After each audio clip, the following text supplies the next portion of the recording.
આવતીકાલે મહાશિવરાત્રિના પાવન પર્વની દેશભરમાં ધૂમધામથી ઉજવણી થશે અને ત્યારે સોમનાથમાં તૈયારીઓ પૂરજોશમાં જોવા મળી। મહાશિવરાત્રિને ધ્યાને રાખી સોમનાથ મંદિર સતત 42 કલાક ખુલ્લું રહેશે। આ દિવસે દરિયા કિનારે હજારો ભક્તોને પાર્થિવ શિવલિંગ મહાપૂજા તેમજ સોમનાથ મંદિરમાં ધ્વજા પૂજા, સોમેશ્વર મહાપૂજા અને પાક પૂજાનો લાભ મળશે। જ્યોતિર્લિંગ સોમનાથ મહાદેવના દર્શન માટે લાખોની સંખ્યામાં ભક્તો ઉમટી પડશે। ગત વર્ષે પણ મહાશિવરાત્રી પર્વ પર 2 લાખથી વધુ શ્રદ્ધાળુઓ સોમનાથ મહાદેવના દર્શન કર્યા હતા। આ વખતે પણ મંદિર પ્રશાસને આ મહાપર્વને ધામધૂમથી ઉજવવા માટે તૈયારીઓ પૂર્ણ કરી દીધી છે। દેવાધિદેવ સોમનાથ મહાદેવના સાનિધ્યમાં 42 કલાક સતત ધર્મોત્સવ ઉજવવામાં આવશે। દર શિવરાત્રીની જેમ આ વખતે પણ સોમનાથ મંદિરે સવારે 4 વાગે ખોલવામાં આવશે।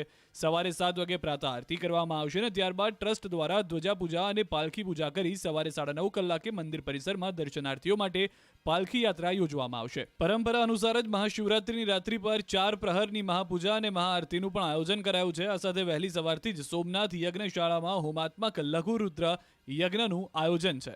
શ્રદ્ધાળુઓ માટે મંદિરમાં શાંતિથી દર્શન કરી શકે એ માટેની તમામ વ્યવસ્થાઓ કરવામાં આવી છે। ખાસ કરીને વ્યવસ્થિત ક્યુમાં દર્શન માટે આવી શકે, લોકોને એમની જે જરૂરિયાત છે, પીવાનું પાણી છે, ગોલ્ફ કાર્ટ છે જે સિનિયર સિટીઝન માટે, આવી પણ બધી તમામ વ્યવસ્થાઓ સોમનાથ ટ્રસ્ટ દ્વારા કરવામાં આવી છે।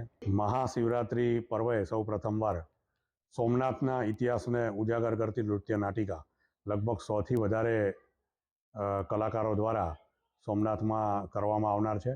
મહાશિવરાત્રિના દિવસે સાંજે 6:30 વાગે આ નૃત્ય નાટિકા કરવામાં આવશે।